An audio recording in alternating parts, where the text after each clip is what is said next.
This presentation is going to talk about different qualitative research methods. Qualitative research relies on text and image data, has unique steps in data analysis, and draws on different diverse designs. Characteristics of qualitative research: review the needs of potential audiences for the proposal or study. If there is some question about the audience's knowledge, present the basic characteristics of the qualitative research. Some of the basic characteristics to mention include natural setting, the researcher as the key instrument, multiple sources of data, inductive and deductive data analysis, participants' meanings, emergent design, reflexivity, holistic account. There are different qualitative design options. Ones might include narrative, phenomenology, ethnography, case study, grounded theory, participatory action research, and discourse analysis. Over to the right, where this image is, are the top 5 that are most commonly used.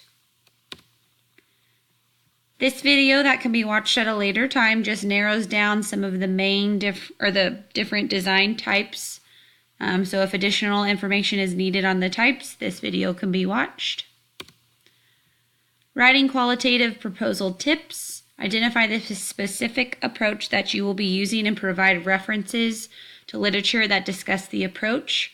Provide some background information about the approach. Discuss why it is appropriate strategy to use in the proposed study. Identify how the use of the approach will shape many aspects of the design process. Researchers' role in reflexivity. Researchers typically spend a long period of time with the participants in a study. This can cause a range of statistic, ethnical, and personal issues into the qualitative research process. With these concerns in mind, inquirers explicitly identify reflexivity, their biases, values, and personal background, such as gender, history, culture, socioeconomic status that shapes their interpretations formed throughout the study. If more information is needed on reflexivity and qualitative research, this video could also be watched at a later date. There are different data collection procedures: setting the boundaries for the study through sampling and recruitment, collecting information through unstructured or semi-structured observations and interviews, using documents and visual materials, and establishing the protocol for recording the information. There are different data collection types: observations, interviews, documents, audiovisual, digital materials. Different data recording procedures take place. There needs to be observation protocol and the interview protocol. The different data analysis procedures: simultaneous procedures, windowing the data, using qualitative computer software programs for assistance, and creating an overview of the data analysis process. There needs to be interpretation of qualitative research, summarizing the overall findings, comparing the findings, stating limitations in future research.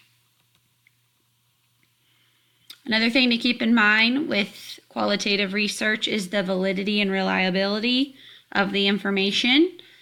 So again, being able to watch this video at a later date if more information is needed on the two topics. There are different validity procedures that can be read below.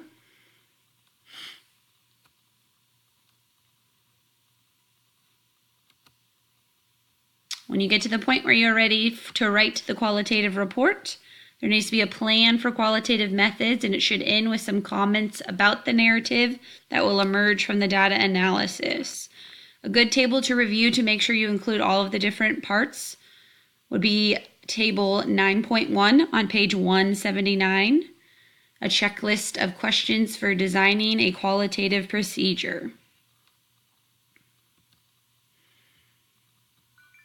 Most information was obtained from the Research Design, Qualitative, Quantitative, and Mixed Methods Approaches by Creswell. Thanks for watching.